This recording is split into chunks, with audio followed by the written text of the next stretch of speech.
31 ડિસેમ્બરને લઈ પોલીસ આવી એક્શન મોડમાં. રોરો ફેરી ખાતે સઘન ચેકિંગ હાથ ધરાયું. 31 ડિસેમ્બરની ઉજવણી દેશભરમાં કરવામાં આવે છે અને નવા વર્ષને વધાવવામાં પણ આવે છે. ત્યારે ભાવનગર શહેરમાં કાયદો અને વ્યવસ્થાની સ્થિતિ જળવાઈ રહે તે માટે ભાવનગર પોલીસ ખાસ એક્શન મોડમાં આવી હતી. ભાવનગર જિલ્લા પોલીસ વડાની સૂચના હેઠળ એસઓજી પોલીસ દ્વારા કાયદો અને વ્યવસ્થાના ભાગરૂપે સ્થાનિક પોલીસ સ્ટેશન ઘોઘા તેમજ પોર્ટ મરીન સાથે સંકલનમાં રહી ઘોઘા રોરો ફેરી સર્વિસ શિપનું સઘન ચેકિંગનું આયોજન કરવામાં આવ્યું હતું, જેમાં ડોગ સ્ક્વોડ તેમજ BDDSની ટીમ સહિતનો સ્ટાફ આ કામગીરીમાં જોડાયો હતો.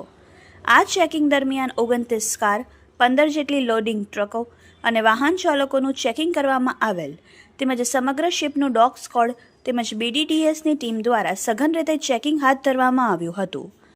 આ સમગ્ર કામગીરી દરમિયાન એસઓજી શાખાના PI DU સુનેસરા તથા સ્ટાફ તેમજ ઘોઘા પોલીસ સ્ટેશનના PSI BK ગોસ્વામી તેમજ મરીન પોલીસ સ્ટેશનના PAI ચુડાસમા તેમજ પોલીસ કર્મચારીઓ જોડાયા હતા અને અસરકારક કામગીરી કરવામાં આવી હતી. Bureau report, Yashvi Gujarat news, Ghogha.